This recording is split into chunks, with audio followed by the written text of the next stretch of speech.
அமெரிக்க அதிபர் ட்ரம்போட கடுமையான எதிர்ப்பை மீறி பாலஸ்தீனத்தை தனி நாடாக அங்கீகரிப்பதா ஆஸ்திரேலியா, கனடா நாடுகள்லாம் அறிவித்திருக்கின்றன. ட்ரம்போட அரசுமுறை பயணம் முடியும் வரை காத்திருந்து பிரிட்டனும் இப்போ பாலஸ்தீனத்திற்கு தனி நாடு அப்படிங்கிற அங்கீகாரத்தை கொடுப்பதா அறிவிச்சிருக்குது. ரொம்ப முக்கியமான ஒரு டெவலப்மெண்ட். தனி நாடாக அங்கீகரிக்கப்பட்டால் என்ன மாற்றங்கள்லாம் ஏற்படும் அப்படிங்கிற ஒரு கேள்வி உங்களுக்கு எழலாம். பாலஸ்தீனம் ஒரு தனி நாடாக அங்கீகரிக்கப்படும் போது சர்வதேச சட்டத்தின் கீழ் முழுமையான உரிமைகளை பெறக்கூடிய ஒரு நிலை ஏறும். இது வேறு எந்த நாடும் ஆக்கிரமிக்காமல் இருக்க சட்ட பாதுகாப்பை அளிக்கக்கூடியதாக மாறும். இஸ்ரேல் பாலஸ்தீனத்தின் மீது போர் தொடுத்துச்சுன்னா சர்வதேச சட்டத்தின் கீழ் குற்றமாக அது பார்க்கப்படும். தனி நாடாக அங்கீகரிக்கப்பட்டுச்சுன்னா பாலஸ்தீனம் ஐக்கிய நாடுகள் சபை போன்ற சர்வதேச அமைப்புகளில் முழு உறுப்பினர்களாக சேர முடியும்.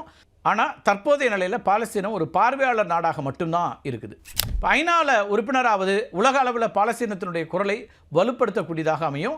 உலக விவகாரங்களில் வாக்களிக்கக்கூடிய உரிமையையும் பாலஸ்தீனம் பெறக்கூடும். உலக சுகாதார நிறுவனம், யுனெஸ்கோ, IMF போன்ற சர்வதேச அமைப்புகளையும் இணைய முடியும் ஒரு நாடாக அறிவிக்கப்பட்டுச்சுன்னா. பிற நாடுகளோட வர்த்தக ஒப்பந்தங்களை ஏற்படுத்திக் கொள்ள முடியும். இதெல்லாம் அடிப்படையில் ஒரு நாடாக அங்கீகரிக்கப்படுதுன்னா பாலஸ்தீனமாக உருவானால் என்னெல்லாம் நடக்கும் அப்படிங்கிறதுக்கு.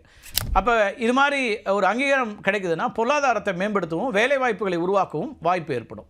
பிற நாடுகளின் தூதரகங்களை அமைக்கவும் தூதர்களை நியமிக்கவும் வாய்ப்பு ஏற்படும். இரு நாடுகள் தீர்வு அப்படிங்கிற இலக்கை அடைவதற்கு இது ஒரு முக்கியமான படியாக இருக்கும்.